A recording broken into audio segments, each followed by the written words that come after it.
Welcome back to Sports Today. We bring you this video every single morning to help you catch up on things that you might have missed out on whilst you were catching up on some all-important rest. So let's get straight to it and talk about some things that are making news in the world of sport. And starting off with, of course, Shreyas Iyer, something which a lot of people have been talking about. We had broken the news a few minutes prior that he's now been shifted out of the ICU. But we also have a very positive update from India's T20 skipper Suryakumar Yadav, who in fact has revealed that him and Shreyas and other team members have also been texting each other.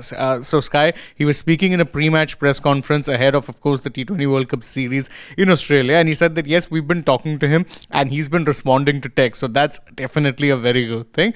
Obviously, a positive update to go along with the fact that he has now been moved out of the ICU, the intensive care unit. So things definitely slowly but surely looking up. But stay tuned. As I said, it's a developing story. So keep an eye on that. We will be bringing you all the updates as and when that is happening. And also another thing which Sky spoke about in this particular press conference, he spoke about what India's approach would be for this particular series. And he said, look, we're not treating it as some overseas foreign tour for the T20, where we're playing white ball cricket. We're treating it as preparation for the T20 World Cup. That's how we're approaching it, which I think is how most people treat these bilateral series nowadays. There's not so much of a disappointment if you win or lose, or happiness if you win. Really, more often than not, you're looking at it as a treatment or a ground where you can do some groundwork and actually prepare your teams for the ICC tournaments which will be coming up. In this case, of course, 2026 starting, you will be having the T20 World Cup. A little bit more cricket news, and this one, well, coming from the Women's World Cup. India have named a replacement for Pratika, who we had revealed yesterday had been ruled out of the tournament, and it is Shafali Verma. Obviously, Pratika in some ways was the one who replaced Shafali within the squad. So Shafali now getting a chance to actually prove her mettle once again, but at a very crucial time. Her first game is going to be against Australia. No pressure, I guess. Still, perhaps the best thing India could have done, given there was a dearth of proper batters and they would have actually had to make a few adjustments if they had to replace anyone, if they had to bring in someone from the squad to replace Pratika.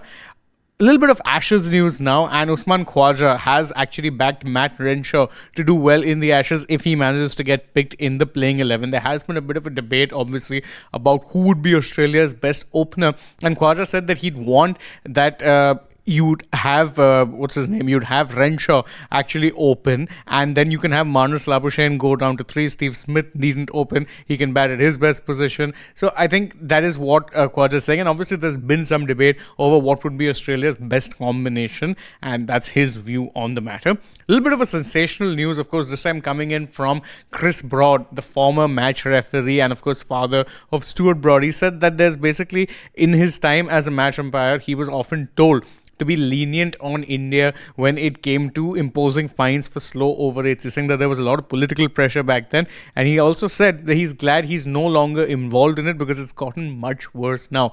Obviously, a pretty serious allegation coming from the former match umpire. It came during an interview to the Telegraph, so make of that what you will, but a pretty serious allegation regardless. Switching focus now to the world of sport beyond cricket, and Lionel Messi, Argentina's captain, has actually dropped a big hint that he'd want to be representing La Albiceleste in the 2026 FIFA World Cup. Previously, it had been believed that Messi would, in fact, pretty much call it time, slowly but surely, with international duty after the 2022 FIFA World Cup, which of course they won.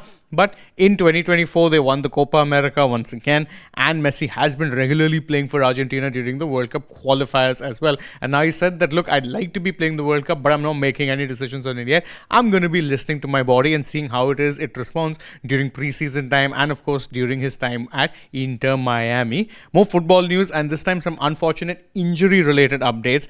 Real Madrid defender and right back Dani Carvajal has been ruled out for the rest of the season, potentially not the rest of the season, the rest of the calendar year due to a knee injury, which means he's going to miss their next game, a very important one against Liverpool, which of course means that Trent Alexander-Arnold could very well be in line to be facing his former club.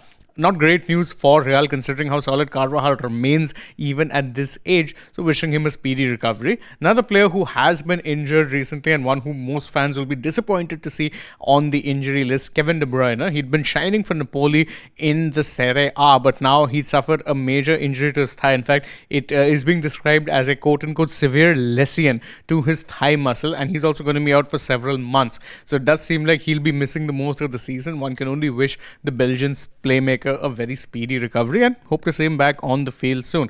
Couple more news items before we wrap up. The FIDE president has actually gone on to call India a modern powerhouse and central pillar of chess. Obviously, his comments come in the context of the fact that India, specifically the state of Goa, will be hosting the Chess World Cup, and the fact that India does have, of course, not only the reigning chess world champion but also several grandmasters who are consistently competing on the circuit. And it's a comment that makes perfect sense. India are no longer just an ancient global powerhouse, they're also a modern one as well.